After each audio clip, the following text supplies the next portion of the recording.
চশমা চশমা খুলে কানা হয়ে গেলাম। আমি এমনিতেই কানা মানুষ, চশমা ছাড়া চলতে পারি না।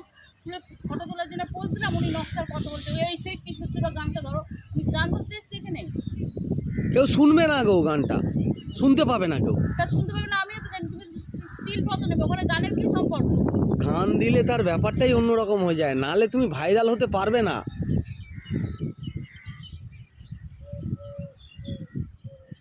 তুমি যেইভাবে সারাক্ষণ আমাকে ইরিটেট করে রেখেছো না, আমি এমনিতেই ঝুড়ুকুটে হিসেবে ভাইরাল হয়ে যাচ্ছি।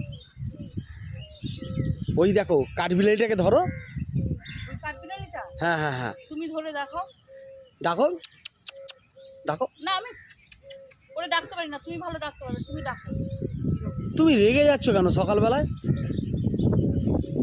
আমি ফটো তুলবো না, চলো চলো চলো, ওই মরা গাছটায় চলো, কটা ফটো তুলি। এখানে ফুলন্ত গাছ তুমি দেখতে পেলে না, তুমি মরা গাছের গোড়ায় নিয়ে গিয়ে আমাকে ফটো তুলবে? আরে এখন ট্র্যাডিশন ওটাই, মরা গাছ সবাই তো ফুল গাছে তোলে, তুমি মরা গাছে তুলবে। ছাড়ো, তুলবো না ফটো, ভালো লাগছে না, মুডটা নেই, চলে। তুমি রেগে যাচ্ছ কেন তো আমি বুঝতেই পারছি না। আচ্ছা এসো। না না, তোমার এত রাগ কিসের? রাখছি না, এসো চলে এসো। এই গাছটার একটু কি হয়েছে বলো তো? ও টিউমার হয়েছে।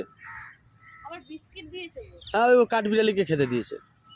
খাঁজে খাঁজে ঢুকিয়ে দিয়েছে। তা কি করবে মানুষকে, তা ওর খাঁজে খাঁজে ঢুকে ঢুকেই খাবে। এই গাছটাতে যে বসবে না, বিস্কিটের কামড়ে আমি শেষ করে দেবো। গাছটার গোড়ায় যে বসবে, তাহলে পিঁমড়েকেও খেতে দিয়েছে। কিনলে কাঠের সবই দিয়েছে, বুঝেছো? হুম।